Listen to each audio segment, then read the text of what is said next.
The Cupra Born has always been the sportier, cooler alternative to the Volkswagen ID3, even though they share quite a lot.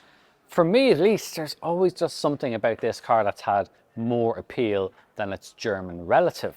Now, Cupra is giving this an update. It's giving it a VZ version, which has more power, more performance, and some slightly better wheels and a few other tweaks. So, what's new? Well, okay, the overall design hasn't changed a great deal yet, but that will change in time when we see a refresh of this, which is coming down the line, but we still get the performance increase now. So it still has a 77 kilowatt hour battery, but the performance grows to 326 horsepower and 550 Newton meters. So this thing really is going to be a proper little Spanish hot hatch. There's some new 20-inch wheels. These things look super stylish. I really like the detail on them. They also do slightly improve efficiency as well, but I'll be honest, I'll take the looks over it more than anything else. You've got contrasting door mirrors here in grey. This is the forest green colour, which I think looks fantastic, and it works really well with these lower sections here. I've always liked this little styling detail as well.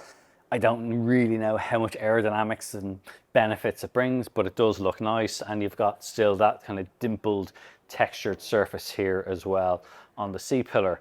Around the back, not a huge amount has changed. You've got things like the Born logo here in the tail lights, and they have a full width light bar that runs all the way across. You've still got the Cupra badging here and here, and now a new VZ badge. So that's how you're going to know that this is the sportiest version. Now this is a small car, but it still has a reasonable amount of boot space for something in this class. Obviously, if you need more space, you can then fold down the rear seats. They have a 60-40 split. Now it is better for 2 people in the back here, but you will be able to squeeze 3 people in here at a push. There is a reasonable amount of room in the outer seats, and they are actually quite comfortable. You do sit into them quite nicely. They've got ISOFIX points. You can obviously pull down, have a center armrest if you're not using the middle seat. There's cup holders there, and you can also reach into the boot if you need to. There's no vents on this particular model in the back, but you do get 2 USB-C ports. But the big change with the VZ is it's got these new cup seats in the front, and they are great, but on the back of them they have a very nice finish, very nice detail. It's actually all made from flax. Although it looks like it has a hint of a carbon fiber footprint in it, it actually is made out of this flax material. Very renewable, very sustainable. Actually looks pretty decent too. Here, the big news is the driving position and these seats. They're called cup seats. They're made by Seatbelt, and they look fantastic, and they feel great too. Really figure hugging, nice bit of support in them. Yes, they are a little bit on the firm side, but you would totally live with these. They look and feel fantastic. So they're a great feature, a great addition to this Born VZ. Everything else hasn't changed a huge amount, but what they have done is they've changed from having the drive selector attached to this 5-inch display onto a stalk here on the steering column. So it means you just have a single 5-inch display in front of you. You've got a color head-up display as well, and you've got that touchscreen. Again, this has been improved.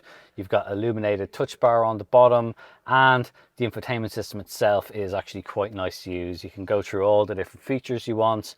Android Auto, Apple CarPlay, all the usual players are there.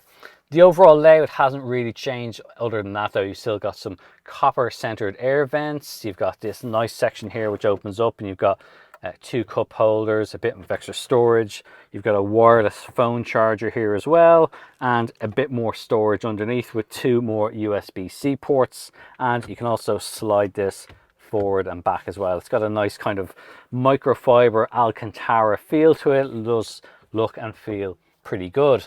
The driving position itself is quite nice. I like the way they split the A-pillar here, so you still got a front quarter light window. It's great if you need to pull out or you're looking through a junction.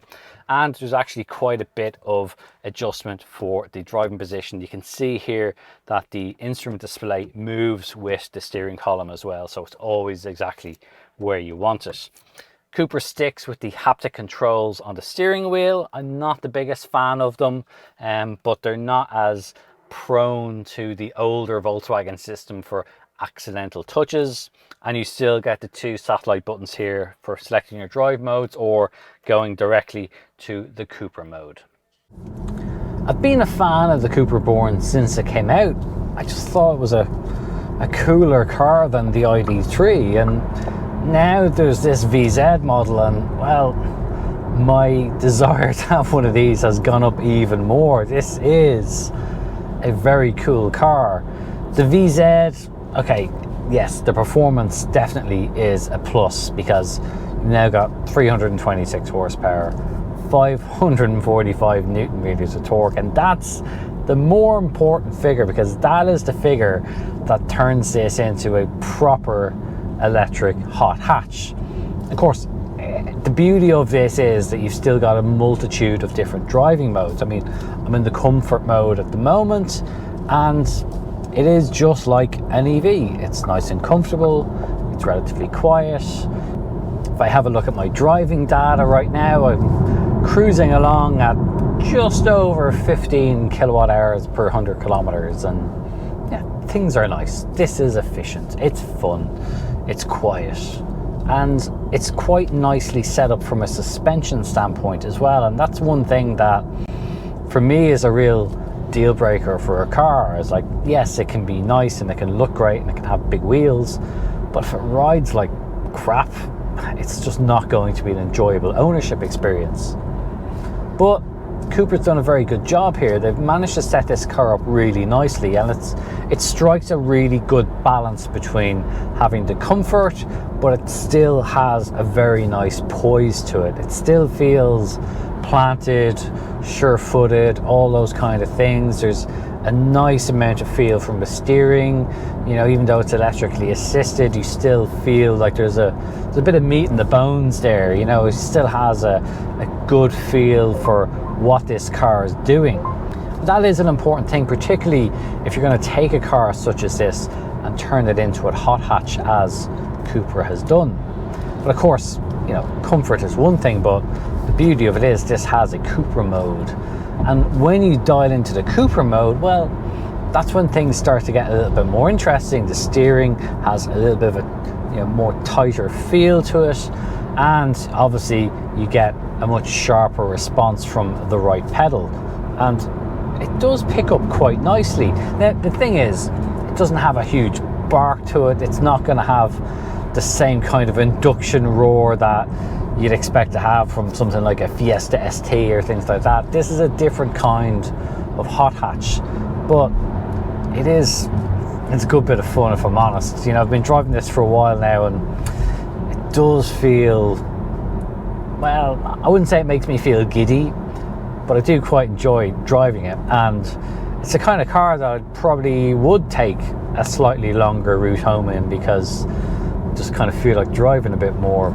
And that's really the thing with this car, is that Cupra's taken what was already a pretty good product, sprinkled a bit of dust on it, given it a bit more power, and given it these seats, and they are really good. I really do like them. Okay, they're not the most comfortable thing in the world, and I'm not sure how comfortable I'm going to be if I was driving for 4 hours or 5 hours in one of these things. I mean, if I was driving for 4 or 5 hours, I probably would have had to have stopped anyway and given it a charge, but hey, at least it has a peak 185 kilowatt charging rate, so still it's 28 minutes or so thereabouts to go from 10 to 80%. But they do feel great if you're just out for a sporty drive. They hold you in place quite nicely.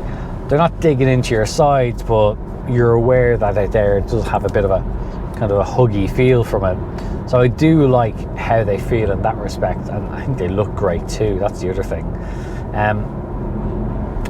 But yeah, it's got a bit of pep in its step, this car, and that's the nice thing about it. They give you paddles as well, which is always a plus, so you can have your regen levels and adjust it on the go if you want. If you want to have it like in a sailing mode, you can do that, and then you pull on the left paddle and that increases your regen. You've got 3 stages of regen then as well, and actually in its top mode, you do get that one pedal driving feel, and that's the one thing so many people like to have in an EV, is that one pedal driving feel. It would be nice if it had maybe a little bit more sound to it or some kind of soundtrack. There is a little bit of tire noise there as well, which it's not too bad, but on pretty good roads here at the moment. Not quite sure on the poorer quality roads back at home in Ireland. I think that could be amplified a little bit more. I guess that's the trade-off when you want to have nice big wheels. You're going to have those tires on it, and they will generate a little bit of noise, but still, it's a fun thing, this. While that one pedal driving feel is great in the city, actually when you get out into these twisty mountain roads, it is quite pronounced at how much it recuperates energy, and you can start to gauge it really nicely. And if you're linking up a couple of corners and a few bends, all you've got to do is have a little bit of lift off, and it's going to scrub off enough speed that you can then hit in that next apex, and it does make it a little bit more rewarding to drive. And the upside is you're putting a bit more energy back into the battery every time. But at the end of the day, this is still a rear wheel drive hot hatch, and boy is it fun. You really do feel it shove you from behind. But when you start putting the effort into this thing, it does start to reward. It gets quick pretty quickly, I'll give it that. And the steering has a lovely uncorrupted feel to it as well. It is very easy to sling this thing around through corners. It does put a smile on your face. Anyone who says EVs can't be fun to drive needs to come and drive the Cupra Born VZ, because this thing is, well, this is actually pretty entertaining.